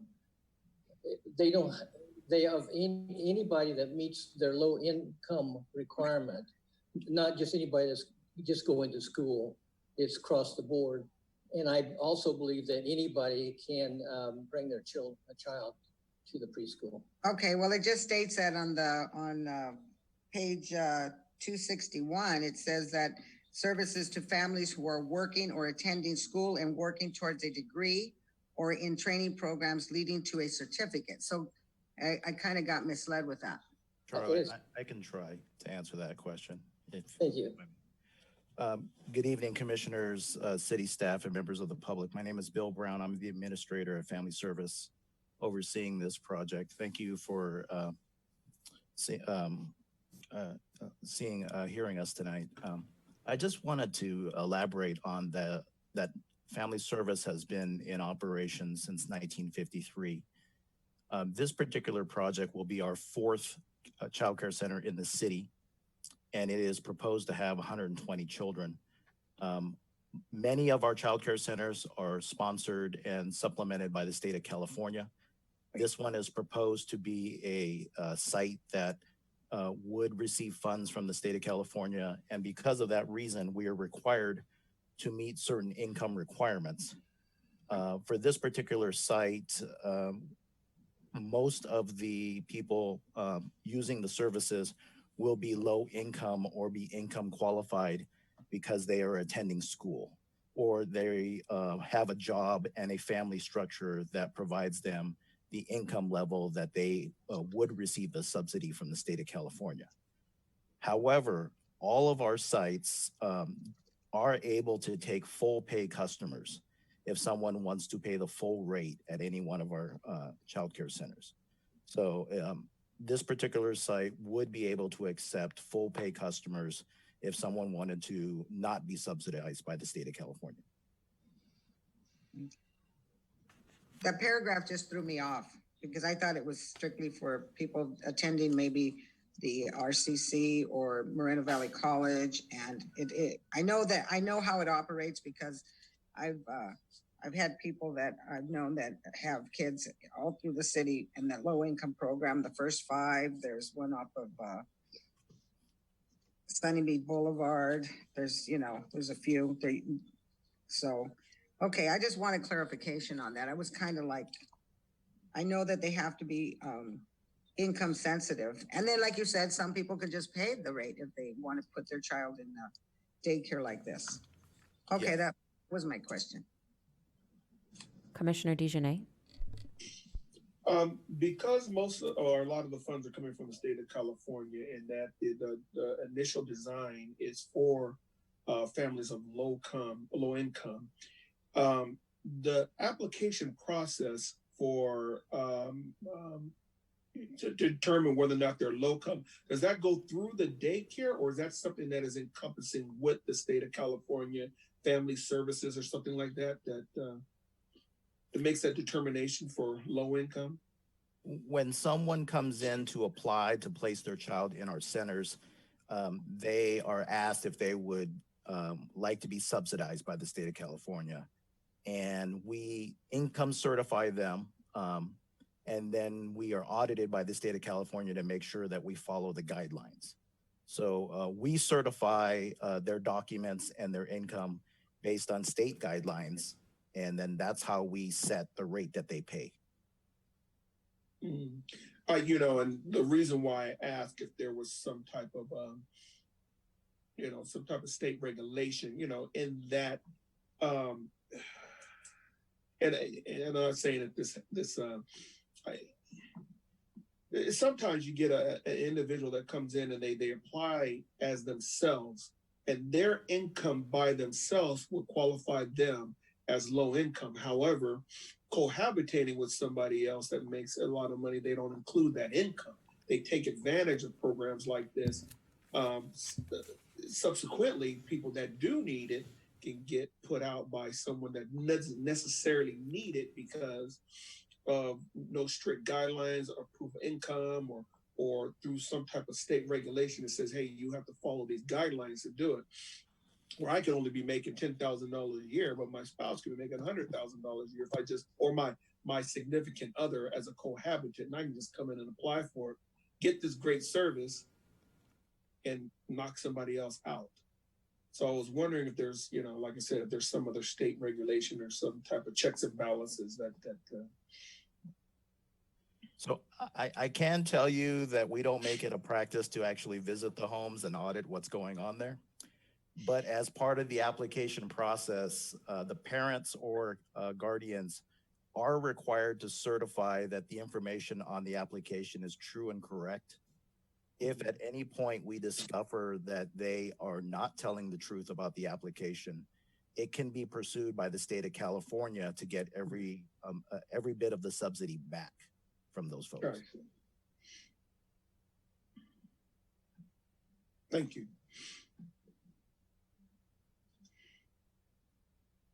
Next. Do we have anyone else that wishes to speak? Can you please raise your hand if you have any other comments? No, ma'am. Okay, then without any other comments, could we have a motion? Commissioner Sims? I make a motion that we approve resolution number 2020-17. I second. Commissioner Harris seconds. Okay, let's call for the vote. Commissioner Brugueras? Yes. Commissioner Stefan? Yes. Commissioner Harris? Yes. Commissioner DeJournette? Yes. Commissioner Sims? Yes. Vice Chairperson Baker? Yes. Chairperson Corsick? Yes, motion carries. Could we have a staff wrap-up, please? Thank you. Yes, the Planning Commission's action on this item is an appealable action. Anybody wishing to file an appeal would need to do so in writing, directed to the Community Development Director with the appropriate fee. Any appeal filed would be agendized for City Council consideration. Thank you. Okay, great. We've been at this 2 hours. Is there anyone in the room that would like us to take a 10-minute recess, or anyone at home? Okay, no one? Okay, then we'll plow through. All right, item number 4, master plot plan and conditional use permit for a multi-tenant commercial medical office development. Can we have the staff report, please? This item will be presented by Senior Planner Sean Kelleher.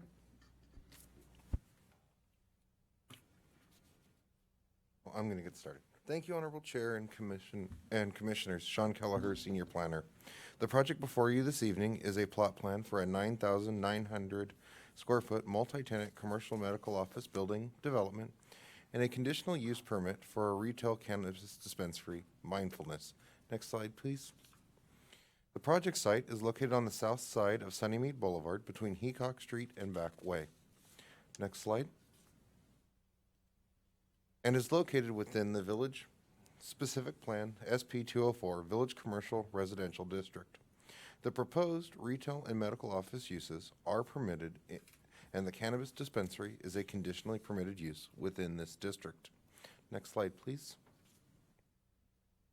The proposed 9,900 square foot multi-tenant commercial and medical office development will be constructed in 2 phases, with the 4,275 square foot building near Sunnymead Boulevard constructed first, along with all on and off-site improvements and grading of the medical office building pad.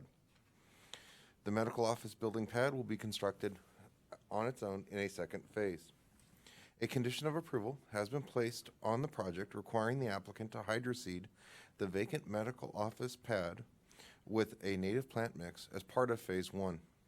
The proposed site, as designed and conditioned, complies with the city's development standards. Next slide, please. The front 4,275 square foot building will house the proposed retail cannabis dispensary, Mindfulness. Proposed tenant improvements include a customer lobby, showroom, offices, and a secured storage room and secured parking, and a secured parking garage. The applicant is proposing hours of operation between 6 a.m. and 10 p.m. 7 days a week. Next slide, please. The medical office building will be 5,625 square feet in size and divided into 3 suites. No specific tenants have been identified at this time. Next slide, please. The architectural design of the buildings reflects a contemporary architectural style that incorporates materials including cement plaster, steel paneling with a dark bronze finish, and glass. The proposed architectural elements are consistent with the design guidelines of the village-specific plan, as it incorporates varied facade finishes, natural earth tones, and a plaza within the development. Next slide, please. The proposed project, as designed and conditioned, complies with the standards of the city's municipal code.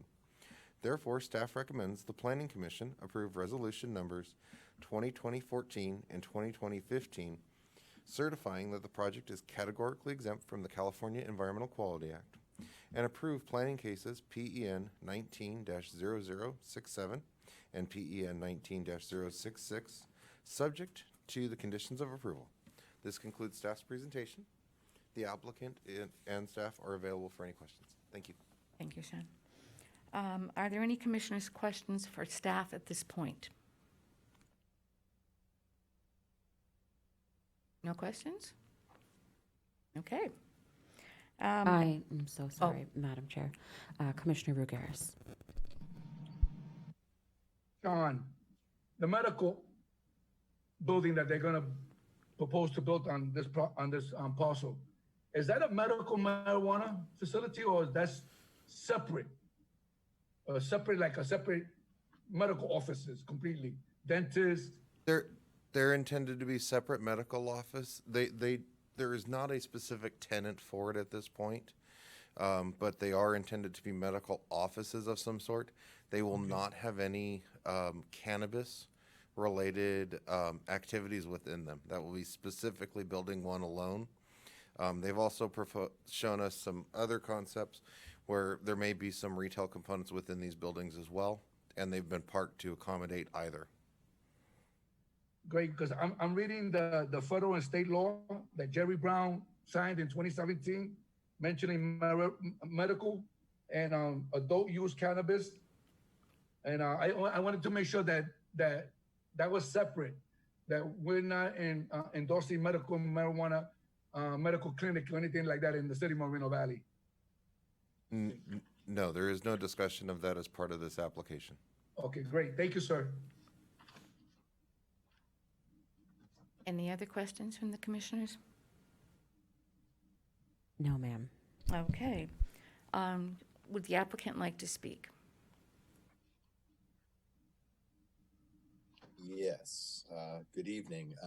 My name is Rick Corsini. I am the architect for the project, and I want to thank the commissioners and the staff for recommending approval of the project. We have reviewed the staff report, and we are in agreement with all the conditions of approval. If you have any questions about the project, we would be happy to answer them.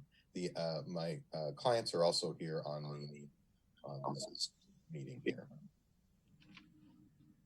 Do the commissioners have any questions of the applicants, of the applicant?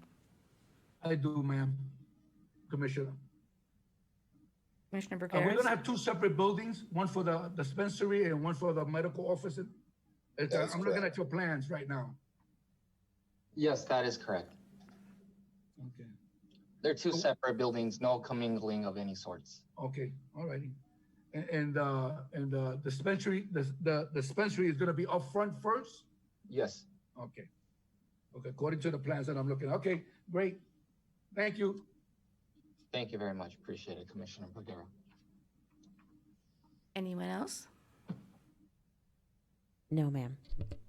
Did we have any public comments come through email or anything on this? I don't think so. I do have one speaker in the queue. Okay. Well, I'm not sure if they're a speaker. It's that same number ending in 387. Okay. If 387 wishes to speak, could you please speak now?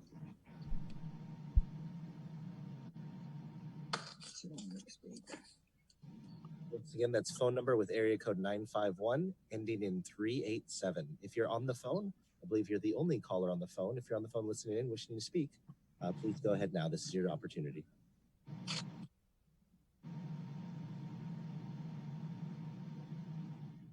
Apparently not. So at this point, we will close the public hearing and move on to deliberations. Would any of the commissioners like to speak?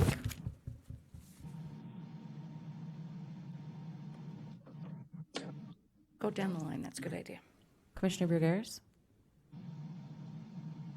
I'm glad that that something's going to be built once again on Sunami Boulevard. I'm glad that we're going to take up some of this raw land that's been sitting there for so many years, and finally put a medical building and cannabis. It looks great. I hope that everything that I see on the plan will come true, or the vegetarian, the sidewalk, everything, because Sunami Boulevard needs a continuous upgrade. And I'm glad that the developer decided to build it here and to build it in the city of Moreno Valley. I hope it goes well for you in the future. Thank you so much. And that's it for me. Commissioner Stefan? No, I'm glad that, like Rafael said, that there'll be some new buildings there, and they're also going to be medical and retail, not just the cannabis, but we do need some new buildings and infusion on Sunnymead Boulevard. So I don't see a problem with it. Commissioner Harris? We like the architectural design. It'll be a good addition to Sunnymead Boulevard. Commissioner DeJournette? No comments or questions. Commissioner Sims? I do like the redevelopment aspect of improvement along Sunnymead Boulevard. The city says, I think we've said this every time about city's invested significant dollars on Cinnamon Boulevard on the street. I do think this is going to be Cannabis Row. I think just last week or one of the prior meetings here within the last month, we approved another project closer to Indian. And I think the one that was continued tonight was right there at the corner of Sunnymead and Heacock. And I think we approved another one just north of Ironwood on Heacock. So there's going to be a cluster of cannabis right in this neighborhood. So anyhow, but if it fits all the requirements and whatnot, I think capitalism and demand will tell how many of these will do well. So anyhow, good luck on your project. Vice Chairperson Baker? I think this will be a great infill project there, as the other commissioners said, on Sunnymead Boulevard. So, and you're right there. It looks like we're getting a lot of cannabis. And we had an email from somebody that said there were we approved 6 of them within that one block area there. I don't know exactly how that is, but, and to Commissioner Sims, capitalism will drive the projects. And I'm going to vote for it. Chairperson. I'd like to say I think the architecture of it is really nice. I think it's a good shot in the arm for that neighborhood, the way it fits in with the existing buildings. I like the look of that bronze glass or mirrored front. It spiffs it up quite a bit, and we do need to keep revitalizing that boulevard, and I'm going to vote for it, and I think it's well designed. So with that, do we have a motion? Oh, did we have someone else that wanted to speak? Oh, okay. May we have a motion? Could you raise your hand, please, for a motion? Vice Chairperson Baker?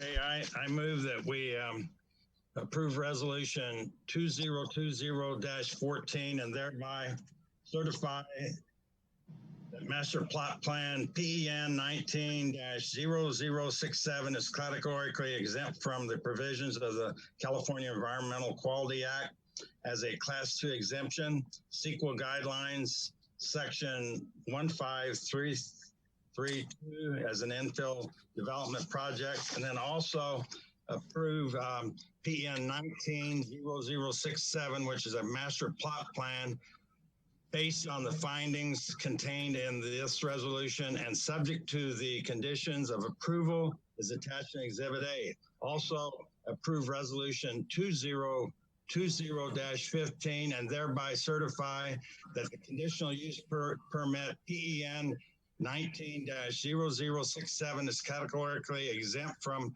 the provisions of the California Environmental Quality Act as a Class 32 exemption, section 15332 as an infill development project, and also approve conditional use permit PEN 19-0066 subject to the attached conditions of approval included in Exhibit A to the resolution.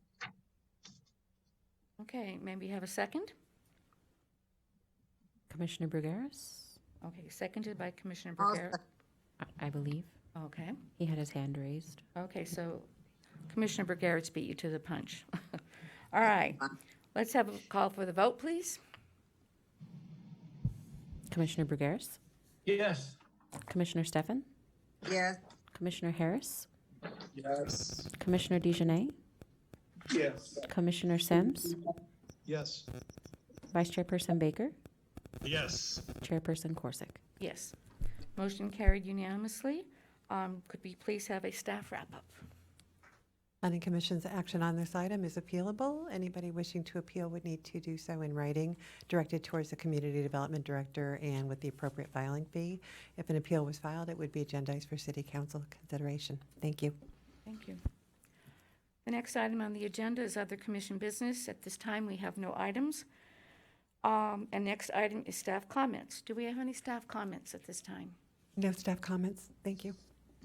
Nothing from me, thank you. Okay. And the final item on the agenda is planning commissioners' comments. One comment I would like to make, I'd like to thank city staff for trooping through all this with us and having these meetings with these face masks, and it's not easy, all this technology, and I know you put a lot into your proposals and things that you send to us, so we do appreciate in this time that you're working so hard for our community. Any other commissioners' comments? Commissioner DeJournette, followed by Commissioner Sims. I'd also like to thank the city and staff and planners and supervisors. You know, I'm at home tucked away safe. Don't even really have to leave. I happened to go in yesterday to pick up this particular electronic device to do this meeting, and staff was there with their mask on, trooping away, keeping the city running. And, you know, I have to commend you guys, you know, thank you for being out there. I mean, literally, you have your lives on the line to keep these meetings going and to keep the city running. So thank you. Commissioner Sims. Wanted to say our new chairperson did a wonderful job tonight. Good job. Thank you. First day on the job, too. Yeah, Excellent. nice long agenda for tonight. Can only get easier. That's all I keep thinking. Okay. Any other questions, comments? Commissioner Brugueras. Once again, to the city of Moreno Valley, I want to say thank you so much for you continue to partake in this virus by putting on your mask, having your gloves, standing 6 feet from each other. You're doing a wonderful job in the city of Moreno Valley. And I want to thank you because it's all of us, really, truly, it's all of us hanging together and having this go by. And hopefully May 1st, where there is an opportunity for a business to open, there will be all the rules and the laws. And hopefully in the future, our economy will come back and we could be able to finish up some of these projects that are just waiting to see what happens.